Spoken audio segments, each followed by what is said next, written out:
The first time I learned how to paddleboard was out here. I've done a lot of kayaking, I learned how to row out here. Like, I just like coming here because I feel like I can be vulnerable. Like, look out at the maunga and I would feel the stones in my fingers and I would ground myself back here.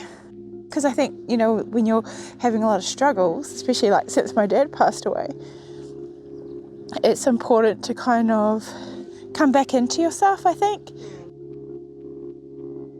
So, depending on where you grew up or where you go or where you're from or where your holiday house is or where you and who you make memories with, there's like this one central lake and then so many different things but then there's still space to restore and to grow, you know, to have new experiences and to learn new things and to share things with different people. Hapihanga is, she's abundant and she has a lake, but she doesn't have any tributaries. So then they liken it to women, how, you know, we're abundant and we are like all these sources of life, often without anything coming into us. It's about having the kōrero, but living it too, you know, like just like the pūrākau. As a woman, am I living like I am an abundant woman with, you know, am I living like I'm a descendant of a woman that swam across the ocean? The wire comes down, it connects the rivers, it connects us to different hapu, but then of course it would connect us to each other as well. That just holds like significance for me about the connection of, I'm Ngāti Tūwhare Toa, but the way that the wai connects all Māori. So when I go to my nanny's house, she always cries when I leave. You know, I wonder if there's anything in that with te taiao, that the taiao is asking us to come back.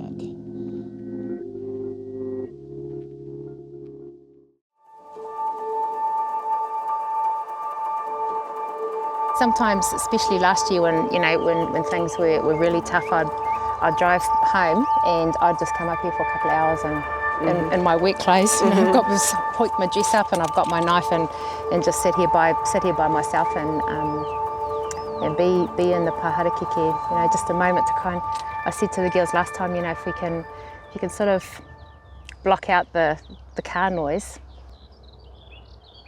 You know, you just stop and have a listen and you can hear the winds coming through the harakeke, you can hear the manu. Some days when there's a bit more breeze, you can hear, you know, the water. So it's a beautiful space just to come and be quiet as well as talk.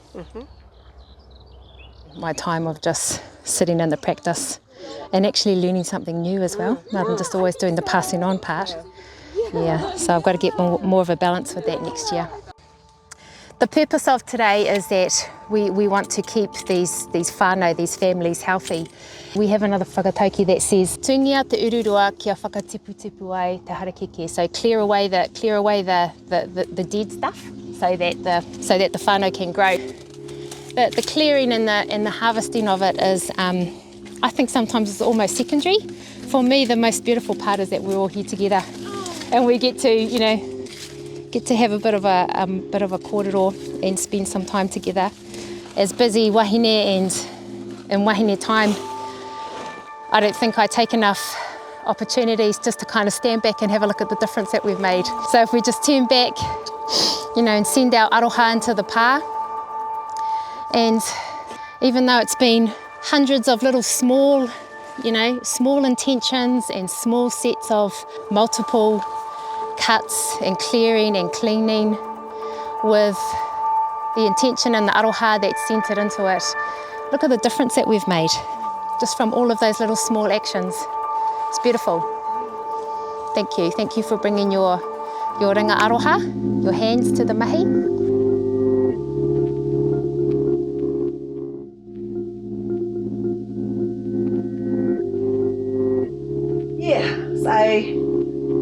So I suppose that's my taiao mea is wakaama.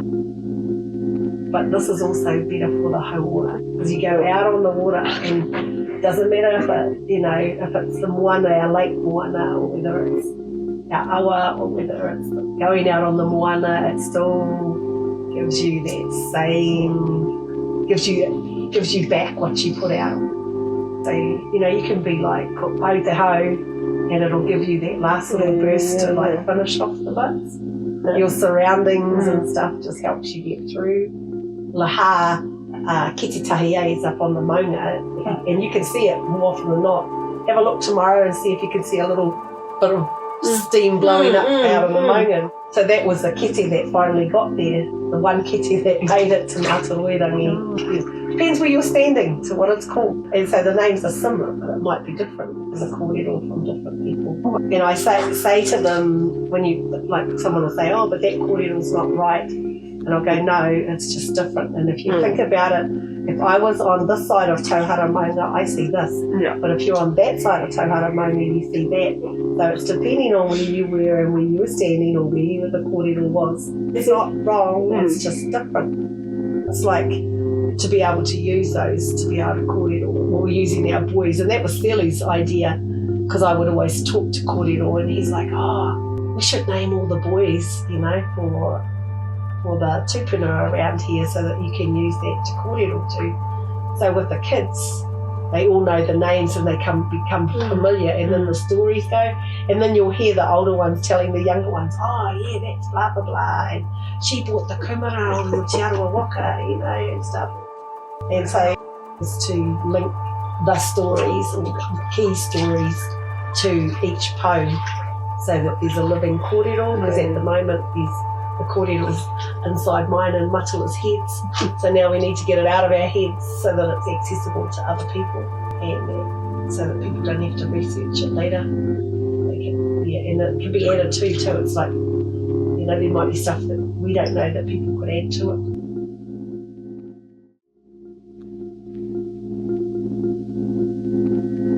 When I'm engaging in these places and being a bit more thoughtful, or actively thoughtful, around why it is that I keep coming back and I feel some sort of relationship building with this place.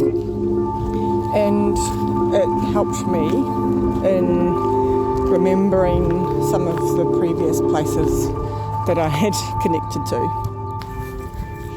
And I suppose in that remembering from homes that I had lived in before, I realised this isn't just a thing that I've started doing as an adult.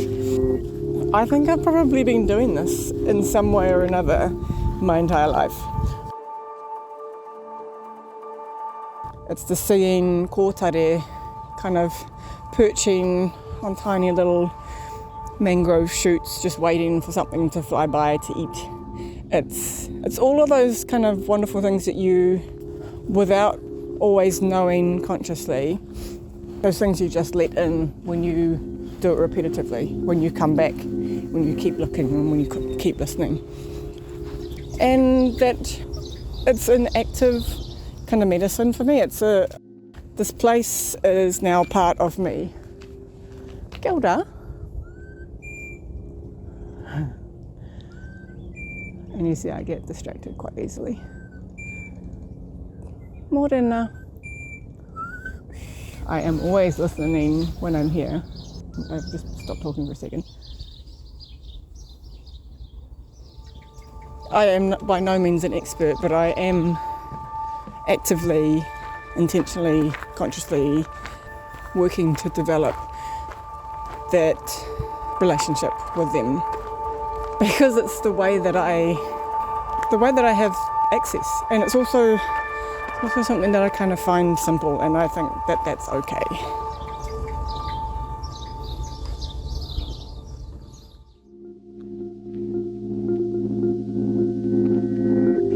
I can recite my whakapapa 25 generations back because of how Dad just kind of like implanted that in my head. And then he had bought his whakapapa book and he just started reciting whakapapa. But he'd start from me to him and then go back. And then he'll start talking about these tupuna whaia and how strong they were and everything. And I was like, oh, what are you doing this for? And he goes, I just need you to know who you are and where you come from. But so yeah, when we came up here, it was like, go and have a walk around and connect with your people, he would say. I found my backbone then, and Te Arawa actually built my backbone there. Then they just started introducing me into everything that could possibly protect me. It was perfect to build like that fire in my belly of like, what is my purpose now, you know, that Dad's gone? Found, my foundation. So when I know that I'm losing control of who I am, I have to come back and ground myself. And it's just the walking around, I'm sure these people must think I'm cuckoo. So like if something's wrong in my body, I can't soldier on for the rest of the week. So usually Sunday mornings I'm there at like 7 in the morning and my 2 babies will come with me. Their dad thinks it's weird because these like little baths, like it's not a pool, you can't dive in it, can't do what, okay. And I will only do it on a Sunday too, and it's just about refiring up this. I'm just like, look after our whenua first, then our people will flourish.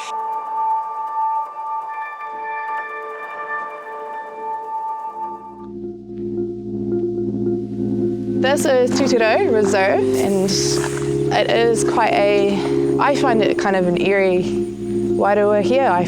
It's the last battleground, so it's a battleground. So there's lots of negative and lots of stories, lots of negative. But then it's just great. Yeah, she's got this part. There you go. You go for it. See, I love fighting, so I'm like yin and yang. yeah. And we smashed them, bro. Yeah, pretty much. There you go. We smashed them, bro. And so exciting because that didn't often happen. But it's that one moment of going, and it's down here in the south. We lost our culture for so long. But yeah, here is this amazing thing that happened here. So much mana in it.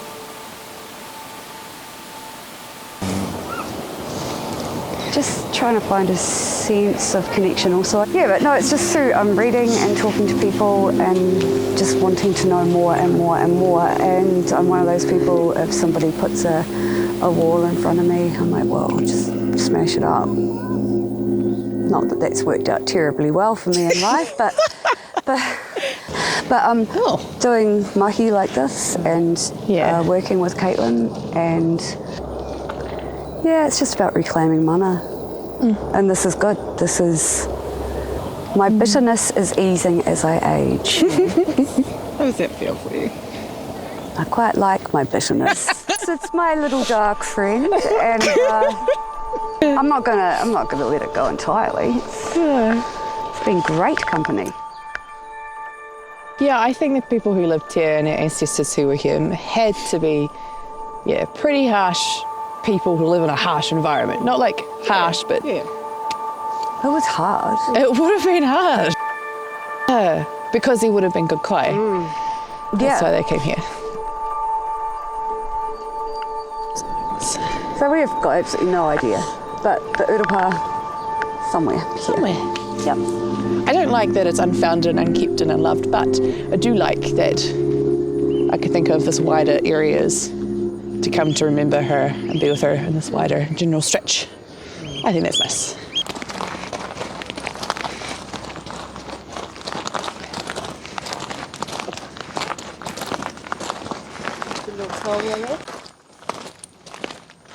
And I think as I would work in this space of paimanu and just with wāhine Māori and all my projects and things, just learn and pick up so much from them, and I can really associate it with a little snippet that I've learned about something and didn't understand at the time, and then got that context and you go, oh yeah, that makes sense. It's probably I can show my kids and tell them why it's important. That was a really special time actually, meeting so many other whanaukā and creatives who think in these ways that you think, but you don't find, typically I don't find other people who think like that or appreciate the same things and finding out that it's actually tika. Like, that is how we do it. It's really like home and like settling. So I'm very grateful towards all those people that I've met along the way and who've helped without them probably even knowing it half the time. And I think for me, coming back into nature, coming back into the physical te taiao and hanging in the space for a bit relieves all that and connects me back to that and reminds you of why that is still actually, that's why you're doing those things, to support all those people, because that's important.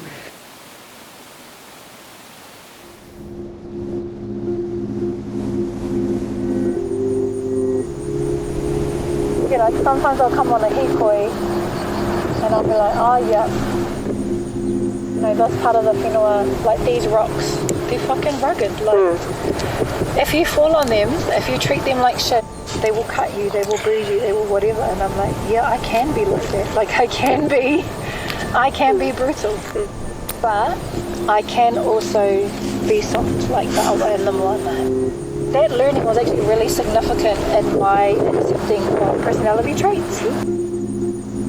The way that we have been able to interpret the oranga of our whānau with the oranga of our whenua, you know, the quarrying of that land and how much it has impacted our whānau. And we have seen a significant change in the oranga of our whānau and since we've been fighting for our whenua and since we've been putting so much effort into rejuvenating our hapu and teaching our rangatahi, being understanding their connection to the taiao. When I do hikoi, you really get to feel the difference with your taiao, like the taiao's talking to you and understands when you're talking and what you're talking about and kind of responds in that way as well. You know, you kind of just have that quiet relationship. Learning how to cross a channel by reading the current. Learning all of those types of things in your own taiao. And that, I guess what that teaches you in the wider sense of things is actually sit and observe. So I spend a lot of my life observing people. And I read a room really well. No one ever taught me that, but then when I think about it, I'm like, oh, my grandparents always took me out into the taiao and told me, how do you read a current? How do you read a this? Like, and so then you just adapt that into your everyday life because you just become so much more observant because you're so much more connected, which to me is a beautiful way of learning in space and place and just taking that into your real world. Taking that intrinsic indigenous connection into just your everyday way of being because it is who we are.